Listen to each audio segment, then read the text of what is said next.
I was a happy man. I lived in my home with the love of my life. Her name was Solitude. We lived happily for nearly 22 years until one day an old friend, or perhaps I should say an old enemy, returned. He started coming home with the excuse of visiting me. In each visit, however, his colloquies with Solitude became more frequent, longer, and more friendly. When the first laughs and the first fragrance comments of the "women like you cannot be found around every corner" type appeared, I began to feel threatened. Besides, Carlos, as was his name, was not an opponent to be underestimated. He was quite an intellectual, although I had to agree the difference was sometimes very noticeable. He was certainly not a young man anymore, but he was still reasonably handsome. But much more important than his wits and looks was the fact that his romance was not worn out by 20 years of routine.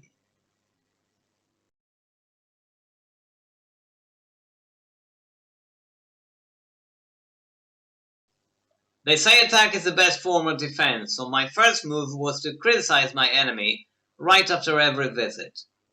At first, Solitaire agreed with me, but in time she began to soften my critiques and in the end to defend him.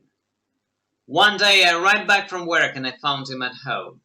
"There you are," he said, pretending he had come to see me, but he knew my timetables. He had repeatedly inquired about them during his previous visits. I pretended I wasn't feeling well and I was going to bed, but I stayed eavesdropping behind the door. They first talked about me. They didn't criticize me, but the tone was that of those who are talking about an outsider. Then they spoke for a long time about their private lives.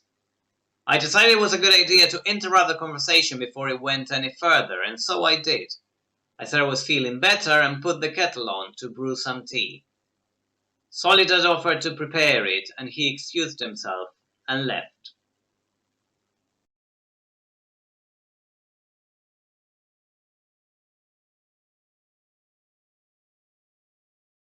The following day I left work early. I went into the house stealthily. No one seemed to be in, but my intuition warned me that that was not a good sign. I slowly went upstairs and leaned into the room. I'll never be able to take that image off my mind. They were together in bed, hugging with enough tenderness to make me sick. I left without saying a word and returned at my usual time. I found them in the kitchen. She was preparing some snack. I saw there was a knife on the tray and I offered to carry the container to the table. She thanked me. When I was near my enemy, I dropped the contents of the tray on him, faking an accident. I apologized and crouched, as if to pick up the fallen objects. I only picked one. I slashed his throat. Soledad saw everything. She was in shock. She started moving towards us slowly. I tried to justify my actions and approached her, meaning to hug her. She pushed me aside and ran to hug him. Him, my enemy. I was invaded by a fit of rage I could not control. I took a plastic bag which hung from a chair and held it against her face until she died.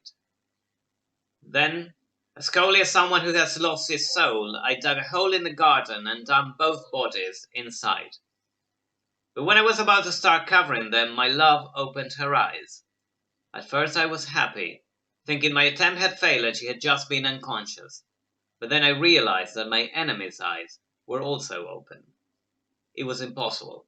They stared at me for a while and blood started pouring off my neck and I started finding it hard to breathe. I ran away and abandoned that house and my love forever.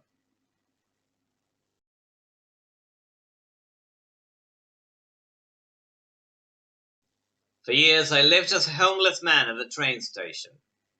Breathing problems afflicted me all the time and my clothes were always covered in blood.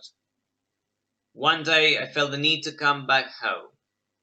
When I got to the front gate, however, I discovered the house had been sold and almost completely remodeled. All that was left of my old home was a swing. The swing where as a child I used to play, pushed by the love of my life, and sometimes by my enemy.